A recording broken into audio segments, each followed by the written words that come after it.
Hey everyone, Dave here. Well, our researcher / narrator extraordinaire, Ian, was a tad under the weather this week, so we were not able to get our planned show recorded. In its place, we're giving you a Patreon bonus show from June of last year, a wild story about an event known as the Casablanca Entities. Hope you enjoy. We'll be back next week with part 1 of our series on Jack the Ripper. How many episodes will it be? Who knows? Enjoy.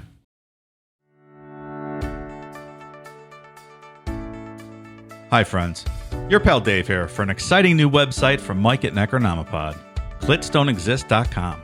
Does this sound familiar? You're doing it doggy style with your lady, when all of a sudden, out of nowhere, she yells, "Rub my clit, rub my clit," and stops you dead in your tracks. Your thoughts quickly turn to terror as your mind races to answer the question, what the fuck is a clit? You consider telling her to rub it herself, then quickly realize this is impossible since she's handcuffed to the drain pipe in your mom's basement next to the futon you sleep on. In a panic, you try to reach for her, but instead knock over your Dungeons & Dragons game board, a complete disaster. You could have avoided this mess by accessing all of the resources available on clitsdon'texist.com. You'll learn appropriate responses like, "I've never seen a clit on any of my Game of Thrones action figures," or "My ex-girlfriend didn't have a clit, but she's from Canada. You probably don't know her." Or if all else fails, just get out the chloroform, which is how you got her in your basement in the first place. Who wants to be out looking for a man in a boat when you can be playing with your WWE action figures? After all, you're a member of the Dungeon Master Guild, not the Coast Guard. Remember guys, if you can't find it, it doesn't exist. clitsdon'texist.com. Join today.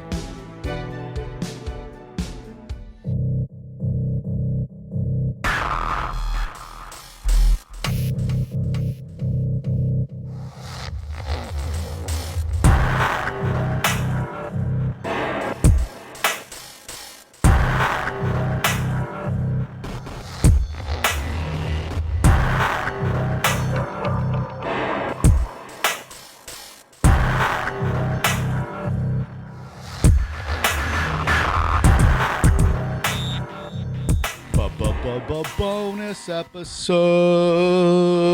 for all of the patrons. Wow. I'm excited tonight. Sound effects. When was the last time we discussed aliens? It's been a while. Yeah, I'm fired up. It has been a very long time. We've been talking about murder and government shooting innocent Mayhem. people and guns and people not respecting the law and bombs going off and innocent people dying. It's been a rough 6 weeks, and fucking Pogo the Clown's out there raising hell.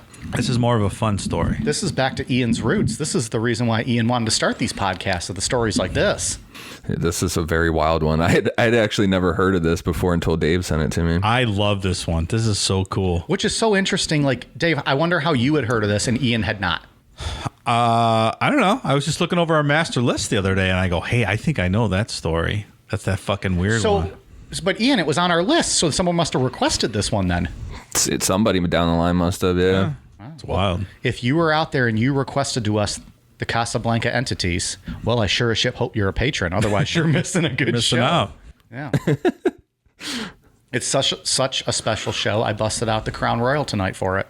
Nice. Doing some whiskey. Yeah. No guarantee we're going to get Whiskey Mike, though. That's not. You know, I like Whiskey Mike. well, that's a couple, 8 or 9 more, maybe. We'll see. We'll see where the night takes us. I got some good scotch out there, too, we can open up if you drink all of the Crown. We'll see. Perhaps. Might be a rough morning tomorrow if I start doing that. But all right. Well, so we got a nice little fun episode here. Ian, what do you got? Well, like we said tonight, we're going to talk about the Casablanca Entities. On a summer day in 1955, a group of children ranging in age from 4 to 15 years old had one of the most bizarre alien encounters ever recorded. Over the course of multiple hours, these kids witnessed a series of events that makes this incident nearly impossible to categorize. That's true. It really is impossible to categorize. I'm curious as to what people will make of this. It's a very just all over the place story. Yeah, because I have some thoughts about what's taking place here. You going to throw them in like intermittently, like pop-up video? Bloop, bloop. Or are you just going to wait till the end? I might. Okay. So the incident began at approximately 2 p.m. on Sunday, August 22nd, 1955, in the Casablanca neighborhood in Riverside, California. Oh, it's not in Morocco? I thought this was a story about Casablanca in Morocco. Fuck. It's the wrong story, Ian. I never heard of this shit. Episode's canceled. See you guys next month for a bonus show. That day, a group of about 8 boys were playing in the garden of Mr. and Mrs. Douglas, the parents of one of the children. One boy, Kermit Douglas, was wrestling on the lawn with another boy when he suddenly noticed a strange object hovering in the air above them. I'm just going to say no one should ever name their child Kermit. That's ridiculous. I like that name, Kermit. I don't love it. Really? Yeah. It's okay. Yeah, right. I mean, it just reminds you of Kermit. I mean, the it's Frog. just the frog. Yeah. Ian, do we know, like you said there's children ranging in age from 4 to 15 who were like the witness to this event. How many children do we know were there? What I saw it's at about 8. Okay. It's kind of like, this is almost like the Flatwoods Monster, where there's differing versions of this out there. Gotcha. The kid stopped playing and stared up at a translucent yet radiant dome-like craft until it abruptly vanished. A moment later, a second object appeared with a distinct musical, quote, ping.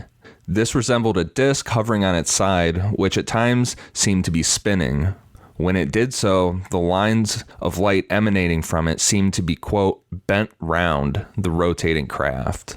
It's like light shoots out in a particular direction. When I was reading about this, it said that this would defy the laws of gravity because the light stream was bent. Right. Which is like very that strange, yeah. That should not be possible. Right. Also, the light was musical. Ping. That's what it said. That's true. That's what the note said.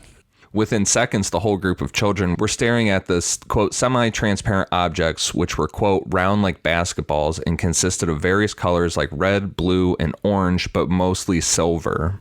These orbs and domes were repeatedly vanishing and reappearing with the high-pitched pings ringing out with every flash. What does that sound like, Mike? Sorry. Ping. Okay. Just wanted a refresher. Thanks. That's how I would imagine it sounds. Sure. It's a beautiful sound. It's not bad. I mean, I'm no Britney Spears, so it's my tones, but if it was her, you can imagine it'd be glorious. Any hoodles. Yeah, let's go with that. This display went on for some time, but whenever one of the children ran into their homes to call their parents outside, the objects suddenly disappeared. This awareness on the part of the UFOs regarding who happened to be watching them is a pretty odd detail, but when Blanche Campbell screamed for her mother to come outside and see the display, the UFOs remained completely visible to the children, but could not be seen by the adult. All right, so that's strange. So there was Yeah, that's one weird. girl playing with the boys then, right? Yeah. Blanche. Blanche. I bet Mike does not like that name, Blanche. I don't hate it as much as you think, Okay. but it is a dated name. That's dated. Yeah. But I don't hate it. With all the stupid names that people are naming kids now, I would be okay with Blanche. Okay. It reminds me of Golden Girls. Yeah, sure. Yeah, exactly. Sexy late 60s babe you might pick up one night. Maybe not me, but you have at it. You go right for that, Pally. The kids then watched as one of the more brightly colored objects landed in a football field about a half block away from the children. One of the witnesses described the orb as being, quote, about as large as 3 houses put together, and that it was very beautiful and colorful. That's pretty big. Yeah, that's Yeah. Quite big. That's 3 houses. And then you're going to hear that kind of throughout this episode, how beautiful this thing was, which is just weird. Like they all thought it was just like this fantastic looking I agree. thing. It is weird. I mean, in all these other stories, you don't hear about these things being beautiful. Well, you don't hear Or, like, generally colorful kids or- describing things as beautiful to Right. begin with, right? Yeah. I mean, all of this is new. The ping noise and the beautiful lights and a lot of this is just odd. Maybe a Marilyn Monroe Playboy back in the 50s. They describe as beautiful, but not, I don't even know if they describe it as beautiful, and they have words for it. Sticky pages, perhaps. The massive UFO hovered 3 feet off the ground, but as the group began to walk towards it, 2 of the boys suddenly became aware of something moving near the house next door to the Douglas home. The boys claimed they saw a translucent being roughly the size of a 4-year-old child floating just off the ground near the house. They described the creature as having, quote, a big red mouth, big red eyes, and 4 rounded objects on his face which sparkled like diamonds where his nose should be. And it's a wild drawing. Yeah, it's something else. Where its legs and feet would have been was just a tapering rounded nub. They also noticed a belt around its waist with a disc-shaped buckle that shone like a bright mirror. At this point, the boys were becoming terrified and broke into, quote, shouts, screams, and floods of tears. It's getting scary, man. Yeah. What's going on out here? One of the horrified kids nearly plowed over his own mom as he sprinted into the house, or as she sprinted outside to see what the panic was all about. So these two, it sounded like they like turned the corner and just like almost ran into each other. Yeah. But like with all the other adults that had come outside to see what was going on, she saw nothing. Just the bunch of kids like going crazy, right?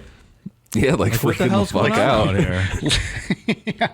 Looking up at the sky, going nuts, and she's like, what? Yeah, she's like, guys, what the fuck are you doing?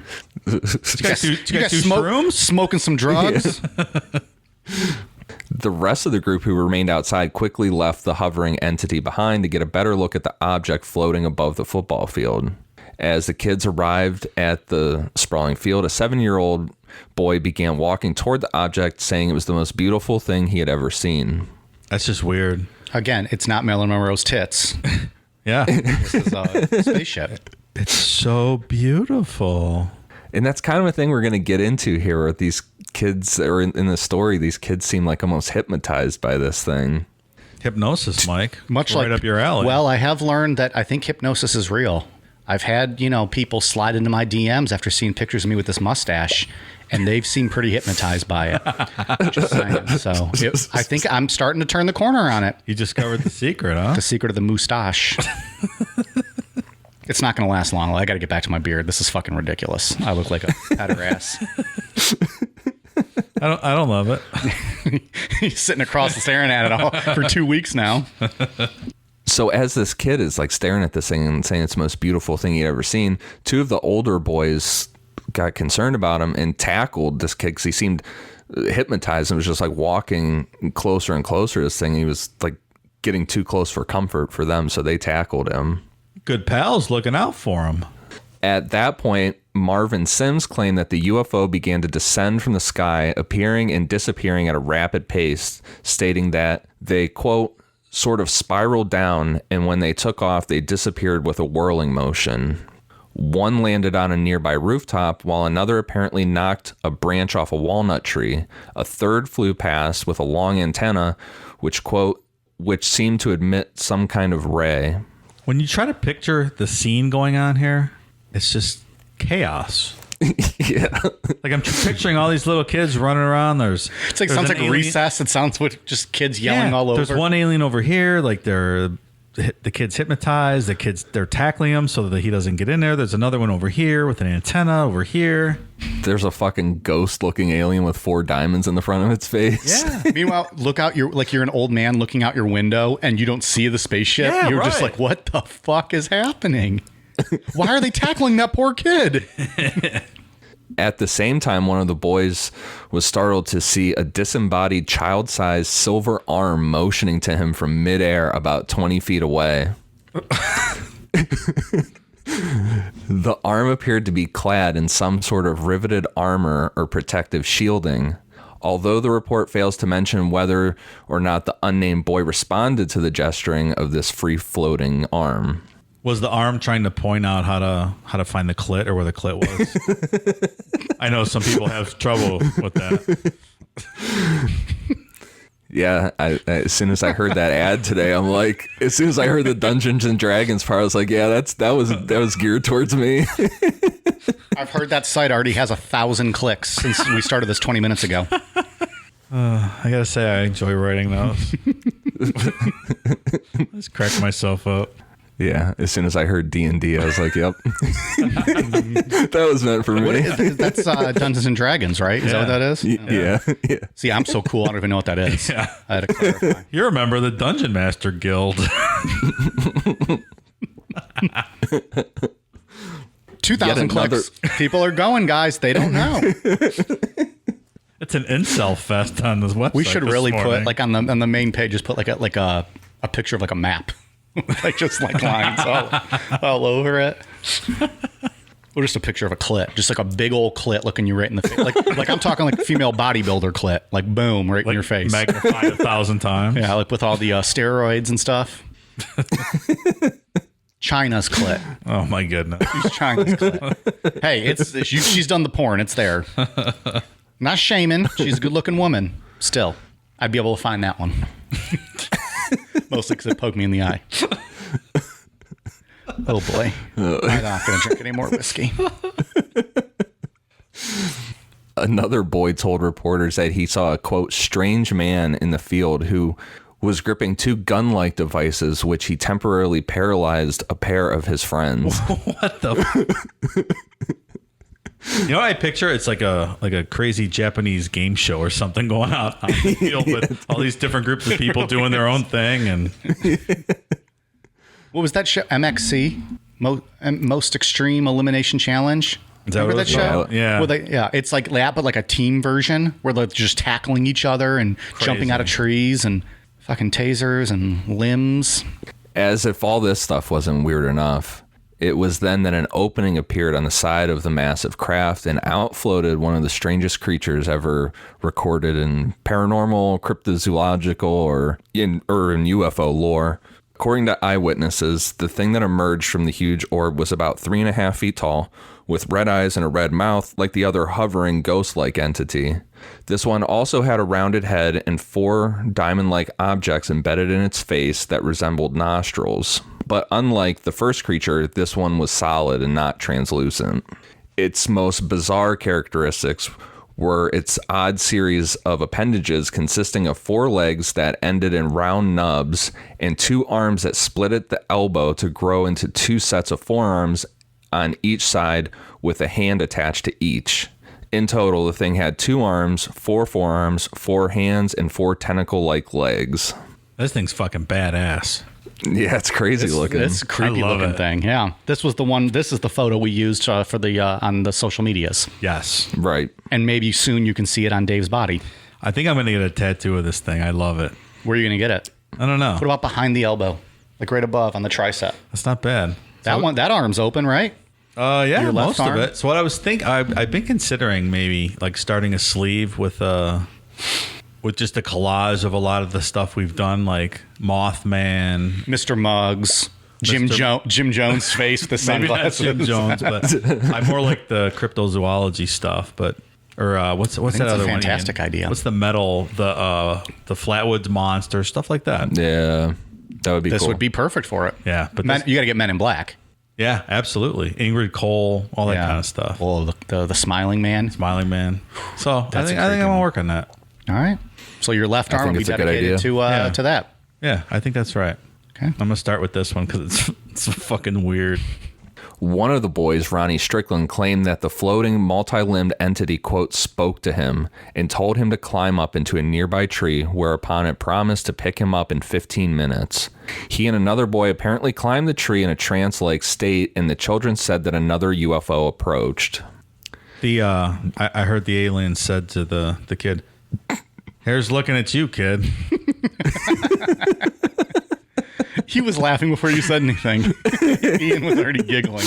As soon as Dave goes, "Oh, I hear," Ian just starts chuckling and giggling. Sorry. Wrong Casablanca movie. My apologies. I knew what that was from, actually. Nice. That's impressive. Haven't seen it, but I knew. You haven't really? I have not. Oh, it's phenomenal. I know. It's my dad's all-time favorite movie. Have you ever seen Casablanca, Ian? No, I have not. I would watch that before a lot of the ones that I have said I'm going to watch on this show. It's really I would good. actually watch that one. I highly recommend it. It's a classic. It is. Well, it's known as one of the greatest of all time, right? It's always in like the top 10 lists or whatever. For sure. It's usually number 1. Yeah, that and Dumb and Dumber and Road Trip and Detroit Rock City. Highly recommend. This Saturn-shaped vehicle had a stationary outer rim and a rotating central part that made a, quote, swishing sound. According to the kids, a group of, quote, little men were seen climbing out onto the rim in an attempt to reach Strickland and his friend to help the boys aboard. So swishing, it sounded like George Costanza's pants. Remember when he was walking? That's right, when he wears the suit. Oh, that's such a good episode. They stopped walking. His boss is like, "Do you hear that?" Oh, anything? That's the suit that he hid, right, in the store because there was a sale coming up and somebody else was looking for it. He was. That sounds right. Yeah. Another guy saw it, and then George acted like he worked there and said, "Oh, this will be on sale next Tuesday." And then they're waiting in line, and George runs in and gets it. People are like, "What the fuck?" The other boys pleaded with the two boys to come down, but they refused and continued to focus on the rotating UFO, quote, with a fixed stare. That sounds like hypnosis to me, Mike. I don't know. It's a verified account of hypnosis. I bet they had mustaches. Simple. The kids, the 5-year-old kids. No, the beings that were hypnotizing I think them. that's what it was, right? It's got to be, right? I've seen that work, so that's my evidence. This has worked. That's true. You have firsthand Yeah. knowledge. I was buying beer today at the gas station. The guy was just staring me in the eyes the entire time. I just walked out with the beer, didn't even pay. This mustache paid for it, and that erection in his pants was the payment he needed. What are you going to do? Power of the mustache. Oh, man.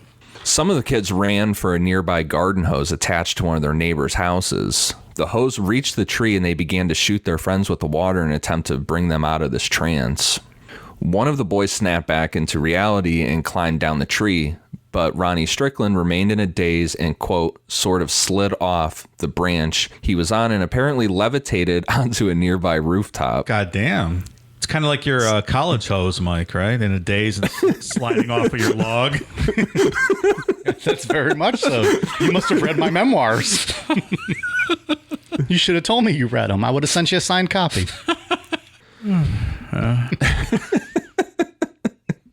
Luckily, none of them jumped off a roof. Well, lucky for them. Lucky for you. First floor bedroom, so jump out the window.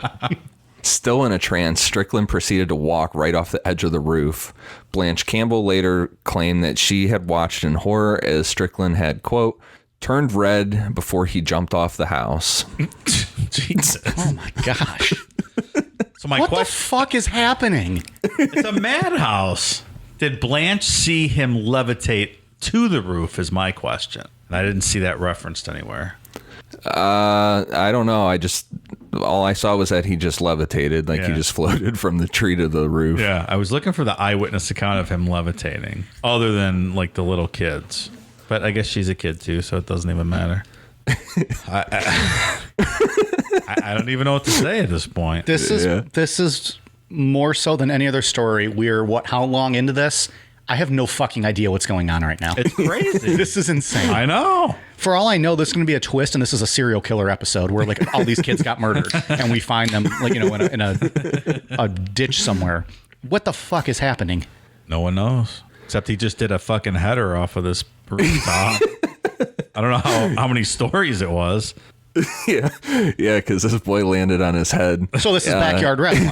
It's backyard wrestling is what they're doing. Sounds like. This guy's fucking jumping off through like a flaming barbed wire table of death, and he fucking misses the table completely, and it's on one like Botchamania. He suffered no permanent injury from the long fall, but when he came to, he could recollect nothing of what had happened to him and refused to believe that he floated to the roof and just walked off on his own. Men in Black erased his memory, obviously. Yeah. That's the common theme, though, right? They don't remember any of this. No? That goes all the way back to when we talk about the hills. Like, they don't allegedly remember all of that. Memory erasure is a Allegedly. big part, absolutely. Following Strickland's fall, the multiplicity of the UFOs and their inhabitants abruptly disappeared, never to be seen again. According to famous UFO researcher Ted Blocher, quote, after this, the objects with their paranormal pilots disappeared, but when the Riverside Press reporter arrived about an hour later, one of the little boys was still crying. Okay, so here's my first thing with this story, is that they immediately called the press if they were there within the hour. Like, if all this weird shit happened to you, would you call the press immediately? I find it to be suspicious. Yeah, no, not in 1955. Do you think it was them that called the press? Or was it like the old guy looking out his window seeing these kids acting like fucking buffoons? I don't know. Yeah, that's weird. Like, Because like, in go ahead. in Flatwoods, there's, the press got word of it, and then they came out, and nobody called the press or even wanted to talk about Flatwoods to the press, Yeah. And this scenario, I mean, put yourself in the scenario, your kids are out playing, you as an adult go out there and you don't see anything, and I don't know, they're telling you all these stories, UFOs. I would 100% not believe them. Yeah. Would you call the press? They'd be like, what the fuck are you talking about? I would not. No. I just find this point suspicious. In 1978, Blocher and fellow researcher Isabel Davis detailed the extraordinary series of humanoid, extraterrestrial, and cryptid encounters that seemed to riddle the United States during the mid-50s in a report titled Close Encounter at Kelly and Others of 1955. Among the cases covered by Blocher in the report is that of the Casablanca Entities. In his summation of the encounter, Blocher wrestles with the perplexing nature of the event in question, saying, quote, "This extraordinary incident, manifestation, may be a better word, lacks sufficient information to come to any final conclusions. Even so, available data are sufficient to conclude that something bizarre and inexplicable occurred that afternoon at Casablanca, that the children alone were able to perceive it, and that whatever it was appears to be directly related to an area of UFO phenomenon suggested of certain types of parapsychological experiences." I will say, Ian, that I think this kind of falls in line with your beliefs on aliens as being, interdimensional wormholes or things like that, and not actually physical alien spacecraft, right? Yeah, I mean, if you somehow had to land on something to explain the story, that would, I guess, make the most sense. But they're like the metal arm, like telling the kid to come there, like just outrageous shit, Absolutely. I don't know how you would explain that. Or just if a hole to another dimension opened up and just allowed, but the fact that the parents couldn't, I don't know. And it's sketchy because, back then the reporting, I don't know how great the reporting was, but how many parents saw it, How many kids? Do other kids run out of their house? Yeah. Maybe they weren't part of the initial group, but did other kids run Sure. out? And did those other kids see it? Because if kids are seeing it, Sure. did those kids who weren't in the group see it? I'll save my final thoughts for the end. Fair enough. Is there something interfering with your happiness? Something keeping you from achieving your 2020 goals? Let's face it, these are certainly trying times. From being cooped up inside your home to wondering how you're going to pay next month's bills, we're all experiencing some form of stress or strain on our mental health. And for that, BetterHelp is here for us. BetterHelp is an online mental health provider that will assess your needs and match you up with your own licensed professional therapist. The best part? No waiting rooms. That's a pretty big deal if you're as impatient as I am. BetterHelp is a safe and private online environment that will have you communicating with a counselor within the first 24 hours. And once you've begun, you can send your counselor a message at any time, always getting a helpful response in a timely manner. You even have the ability to schedule weekly video or phone sessions, all from the comfort of your very own couch. BetterHelp is available worldwide and has a broad range of expertise available, including licensed professional counselors who specialize in depression, stress, anxiety, relationships, sleeping, trauma, anger, family conflict, LGBT matters, grief, and self-esteem. In fact, so many people have been using BetterHelp that they're currently recruiting additional counselors in all 50 states. Not happy with your counselor? No worries. BetterHelp is committed to facilitating great therapeutic matches and makes it easy and free to change counselors if needed. Remember, everything you share with your BetterHelp counselor is completely confidential. And while it's not a crisis line, it is a convenient, professional, and affordable way to seek the help you deserve. Financial aid is even offered to those who qualify. Want to hear how BetterHelp assisted people just like you? Check out the testimonials posted daily on their site. Look, we here at Necronomipod want you to start living a happier life. So, as a listener, you'll get 10% off your first month by visiting betterhelp.com/necro. Join over 1 million people already taking charge of their mental health. Again, that's BetterHelp, betterhelp.com/necro. The question of whether these entities were extraterrestrial, interdimensional, biological, parapsychological, or just like manifestations of the children's collective imaginations remains open, and it's, any way you try to explain it is really interesting, especially the collective imagination aspect, because that's like almost getting into the realm of tulpas at that point. Absolutely. It's worth mentioning that the infamous alien attack on the Sutton family, known worldwide as the Kelly Hopkinsville encounter, or as it used to be referred to, the Hopkinsville Goblin case, took place in the same 24-hour span as the Casablanca incident, though there are no apparent connections between those two events. I did not realize that. That's interesting. Is that a future show? Oh, yeah. Is that a bonus show or a Sunday show? Probably a Sunday show. That's another that's quite odd, that one. The 24-hour time span's interesting. It really is, yeah. I didn't The realize Hopkinsville one has a lot of credible people, and like the aliens were like looking in their windows and shit. that. Yeah, and there were a bunch of people in the house too. Yeah, and they had mine shafts on their property, and that's where the goblin thing comes in, because all throughout Kentucky and into West Virginia and stuff, people always say they see these little goblin looking guys coming out of mine shafts and shit, and that's like kind of one of the theories, is that those aliens just like went down in the mine shaft and they just been there ever since. Can you fucking imagine if that was real? Yeah, that's crazy. That's fucking Goblins wild. in the mine shaft. Terrifying. Absolutely terrifying. I'm never going in a mine shaft again now because of that. Or at least not the first one to go in. I mean, that Hopkinsville case, I mean, they were in like a pretty secluded country home, and, you're out in the middle of nowhere and you see aliens looking through your window and stuff. That's a scary That's story. fucked up. Yeah, I'm excited to do that one eventually. A few days following the events, a group of investigators from the Borderland Sciences Research Association, Winona Cromwell, Jean Rowland, who created all the original sketches based on her discussions with the eyewitnesses, and Mary Starbuck, interviewed the children involved with the event and concluded their report with the statement that they felt certain that the kids were telling the truth, stating, quote, "For they have been and still are very frightened, so it will be a long time before they forget what they have experienced." Were any of these kids ever interviewed later as adults? Not that I know of. Yeah, and I looked too, and I couldn't find anything. That's odd.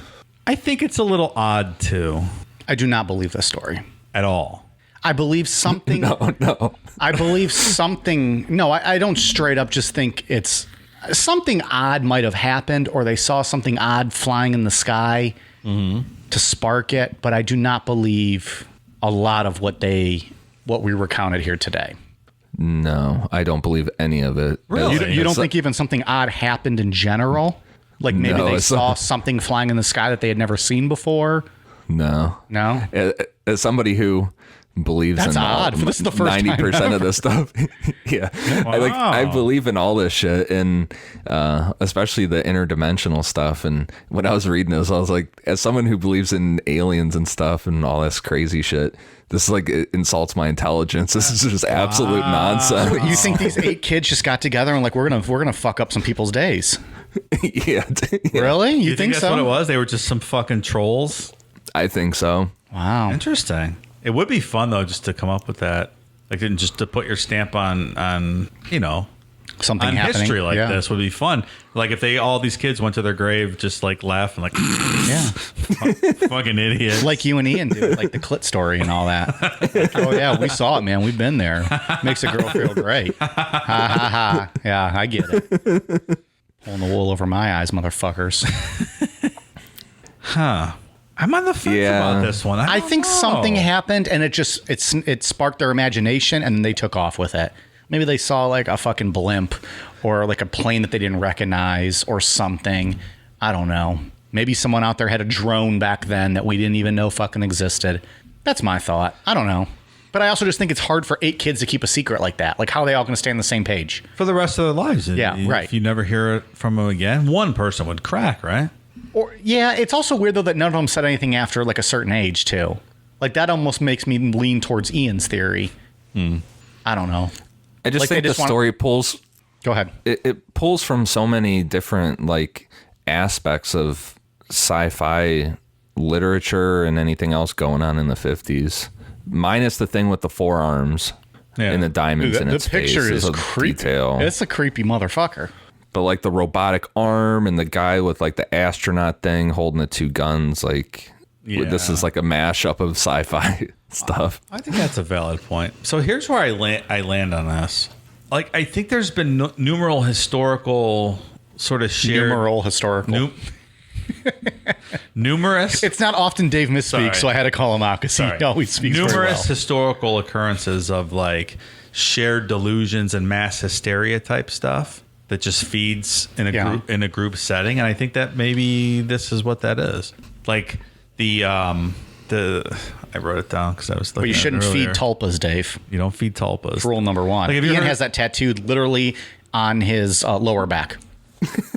Don't feed the tulpas. It's his tramp stamp. Yeah, Don't it's his feed tramp the stamp. tulpas. That'd actually be pretty badass. You should think about that, Ian.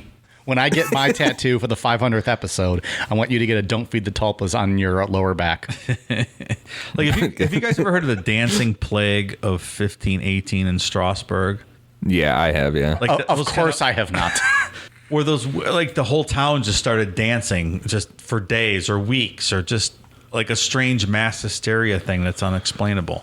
That potential things are the ingestion. And that's just a story, or that's real, and like researchers have looked at it, and the likely scenario is something with psychotropic drugs, or I believe I heard that the baker had a fungi or something, probably essentially magic mushrooms got put into or grew on the bread that the whole town ingested. But Sure. something like that, like a mass hysteria thing. And I've even heard the Salem witch trial stuff attributed to a kind of mass hysteria along the same lines.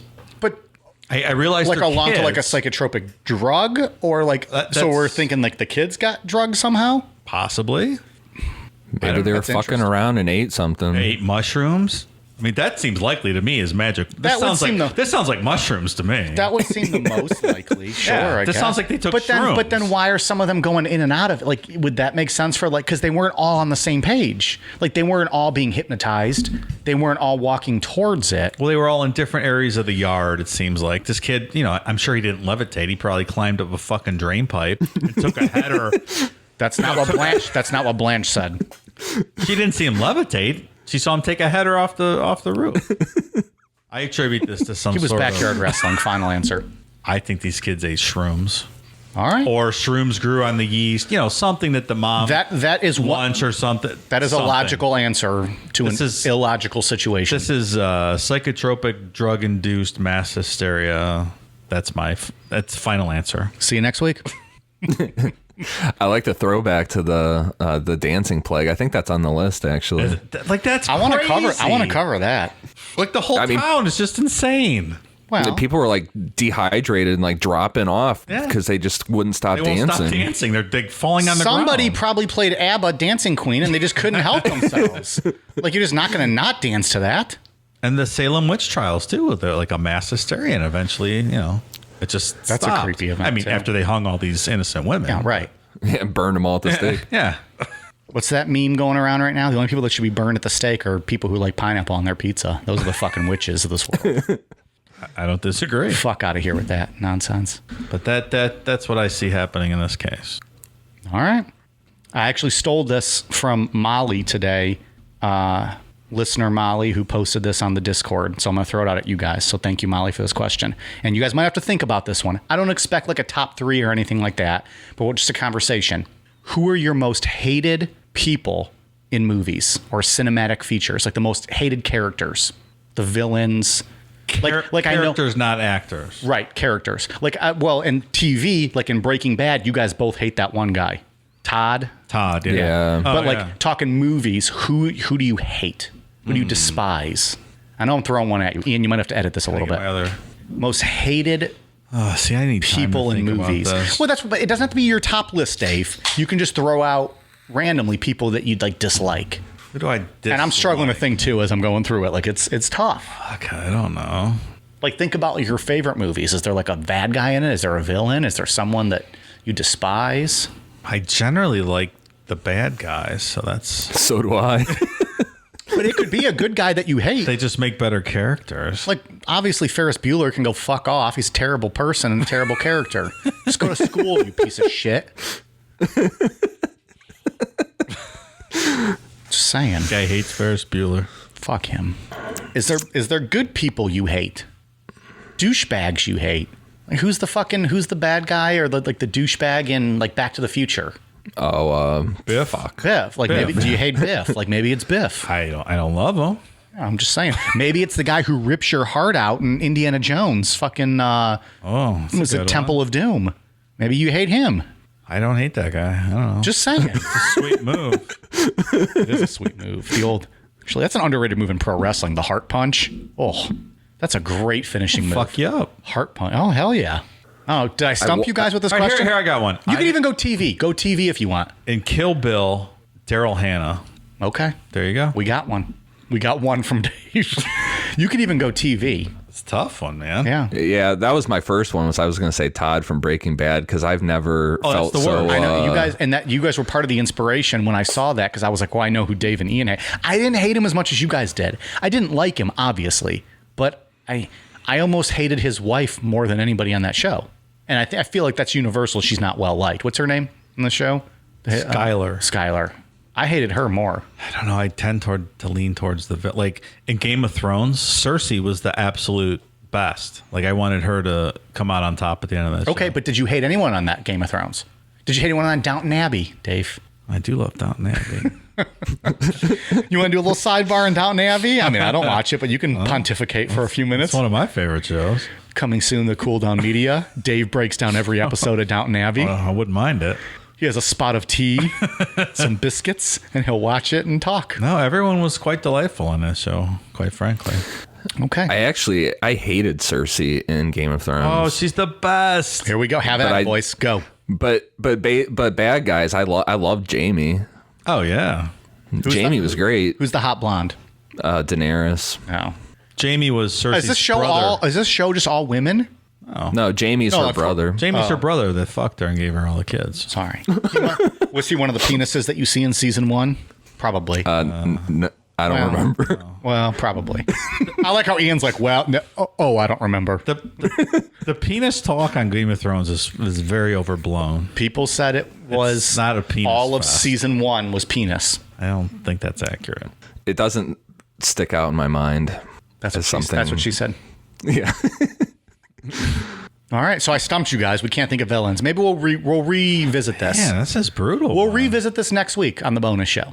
You know what? I just bring this up because I was listening to Howard Stern. They were talking about the Sopranos finale today for some reason. Did you like it or not? I did not watch The Sopranos. Not really. I didn't love it. But it was okay? Like a C minus? D plus? I see what they were trying to do, but I didn't love it. I think it needed to be more definitive. But Paulie Walnuts from Sopranos, I didn't like that guy. I didn't watch the show, but no good? I didn't like him. Okay. You know what? I will say Ramsay Snow, Ramsay Bolton, whatever you want to say, from Game of Thrones. That dude, yeah. he was a motherfucker. I was so happy when that guy died. Yeah. Whoa. Yeah, that's a good one. This is fired up. Ian. That's a good one. That guy was a piece of garbage. There were some scenes with that guy that made, especially the one rape scene, made me very uncomfortable. Yeah, that's a good one. What's going to happen now is you guys are like both going to go to bed tonight and be like, fuck, I've thought of like 9 guys now that I want to say. Yeah. I know. I sprung this one at you. I'm better Here's what we're gonna planning and writing. If you guys think about this, make a list, keep track. We're going to revisit this at the start of next week's bonus show. You've been warned. I think I might hate Ramsay more than I hated Todd. Yeah. You can only you only give me 3, but if you guys come up with a list, we'll revisit it. I'm going to make a note right now on my phone. Okay. Noted. I just draw blanks when questions like this. I'm just not in that mindscape But, to come up with that. I'm putting you on the spot. I know I did, but we were just trying to kill some time here. I mean, I can ask you about Pop-Tarts again. We've discussed that already, though. If you want to talk about Pop-Tarts, that's fine. I'm giving you guys a little more time. Anyone else you got to think of? No, I'm good with my choices. Yeah, sorry, man. I don't really have anything. All right. I'm good with what I've given out so far. Here's another question for you. I like chatting. I just Conan the Barbarian or Conan the Destroyer? Barbarian. I think I like the Destroyer better. And I know it's fucked up. Wasn't the Destroyer the second one and it was only PG-13 though? I don't know what the rating was. It's the one with Wilt Chamberlain. Bombata! I need you. It's been so long. I don't remember any of that. Wilt Chamberlain. And that's when he fights like that big gorilla man in that room full of mirrors. Jesus. As a kid, any of that? was there. I mean, I love both Conan movies, but Conan, the Destroyer was what the fuck's the first one? Barbarian. All right, Conan the Destroyer. I loved as a kid. Ian, did you see those ones, the original Arnold ones? No, I've never seen either of those. I like those ones. I think, yeah, I think that They remade one of them at least with that new fucking guy. He's not Arnold, so fuck. What's that? Oh, they remade the Conans in the last few years. Yeah.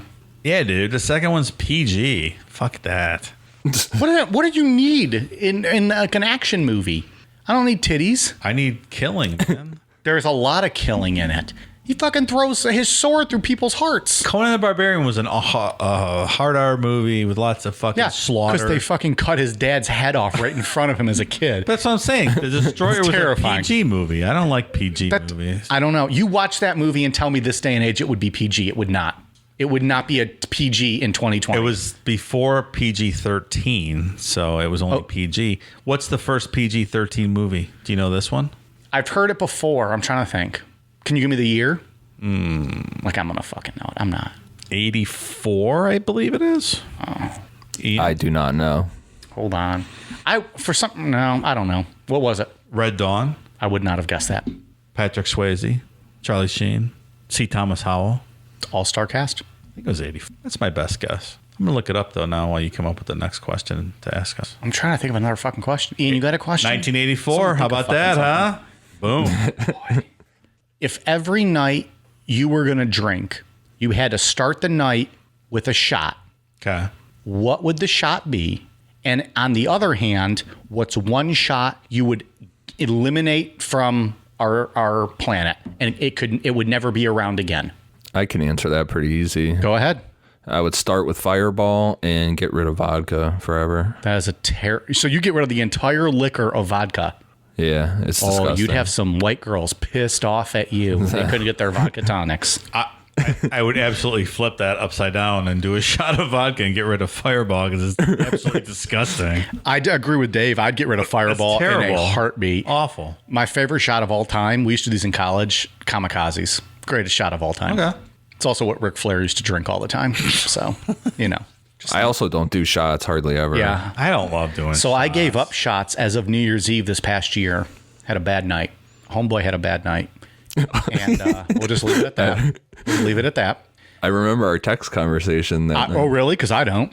Yeah, I know. And I have not done a shot since, and I won't do a shot. I will have some whiskey and I'll sip it. I'm not doing shots ever again. Let's just say Mike's wife didn't like the present he left on the deck the night before.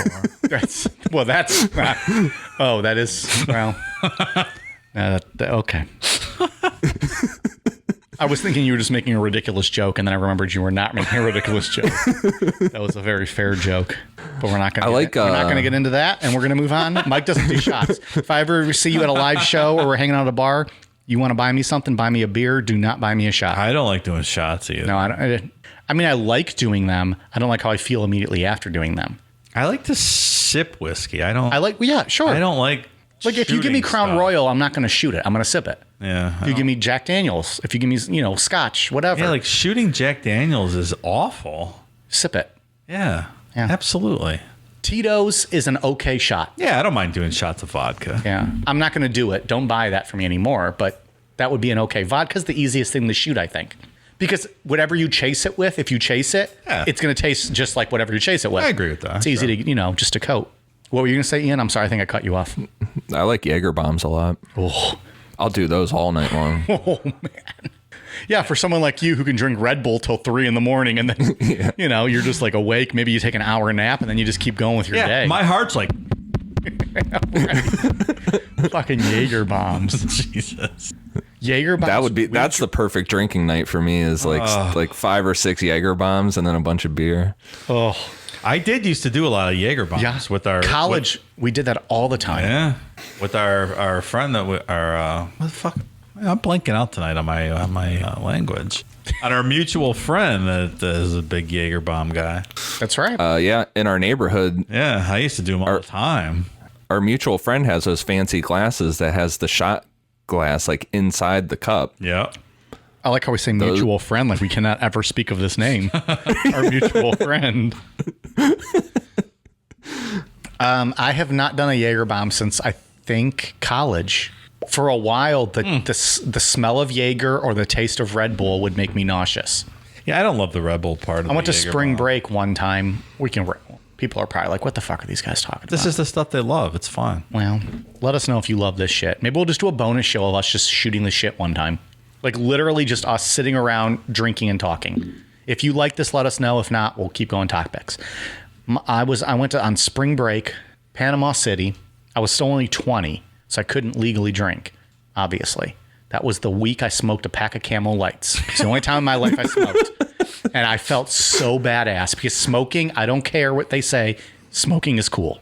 It looks cool. It is cool. I'm not going to kiss someone that smokes because it's disgusting, but it looks cool. It's badass. Dave, I know you agree with me. I believe we covered last week how great girls that They look smoke, fucking hot what smoking. they can do with their mouth. So. Yeah, girls look hot smoking. You know my opinion on this. So I smoked for that week.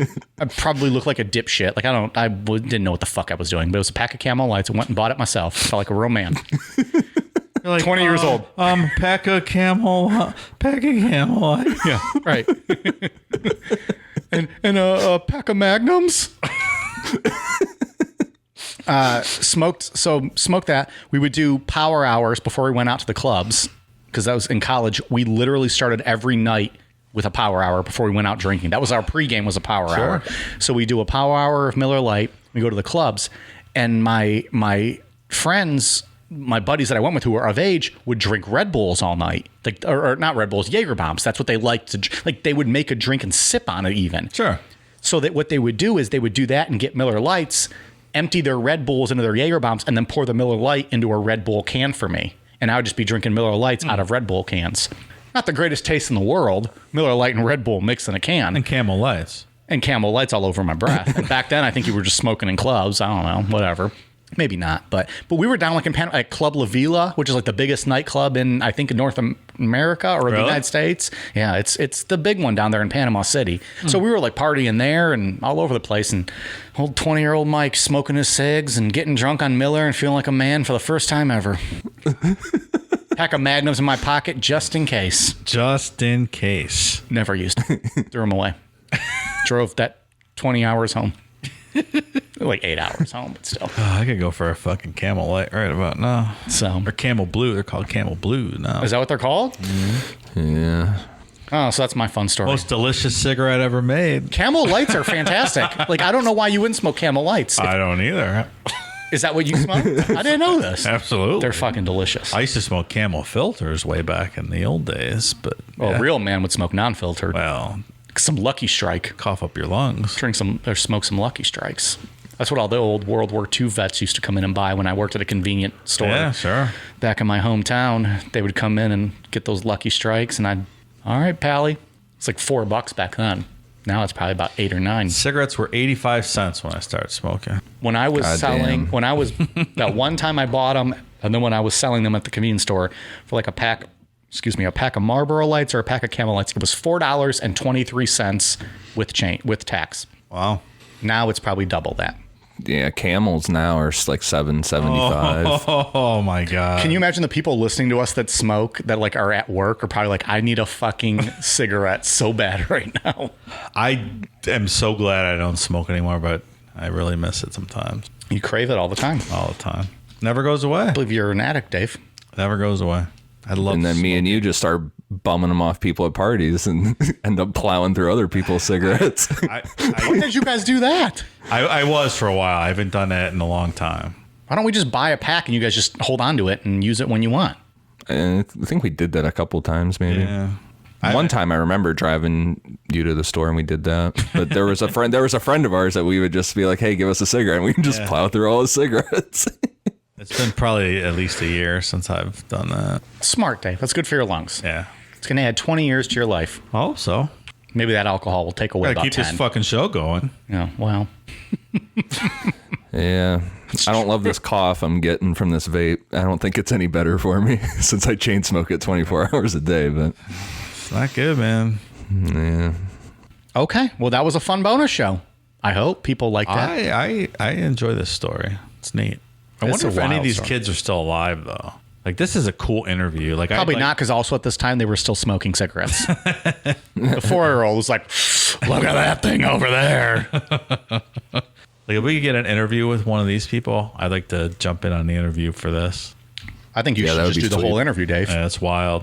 And then I want you smoking like Art Bell while you're interviewing him. Caller, you're on the air. Casablanca, kid, west of the Mississippi. You're on the air. You're coughing up a lung in the background. All right. Well, if you like these shoot the shit episodes, let us know. Because sometimes, we'd like to take a break from the narratives, and Ian might like a break from, having to type up outlines. So maybe we'll just do an episode where we shoot the shit. You guys can just ask random questions even. Maybe we'll do that one day. We've not done that. Like a Q&A show? Like a patron, just ask us anything. Not a call-in, but like a submitted Submit your questions on Patreon. We'll pick out maybe, however many, and we'll just go through and answer them. That's fun. Or topics even, like discuss whatever, fucking the Matrix movie or something. And I'll tell you about how I fell asleep every time I fucking tried to watch it. Absolutely ridiculous. Just saying, pallies. You know how many times I've seen The Matrix? 54. Probably 100 at least. You know how many times I've seen it? Half a time. Half a time. Unbelievable. So, all right. Well, I would say patreon.com/Necronomipod, but you motherfuckers have already been there, and that's why you're hearing this episode. Yeah, go to clitsdon'texist.com and find the man in a boat. Boom. Click that link. Click that link, buy some merch. All right, we'll see you guys next week.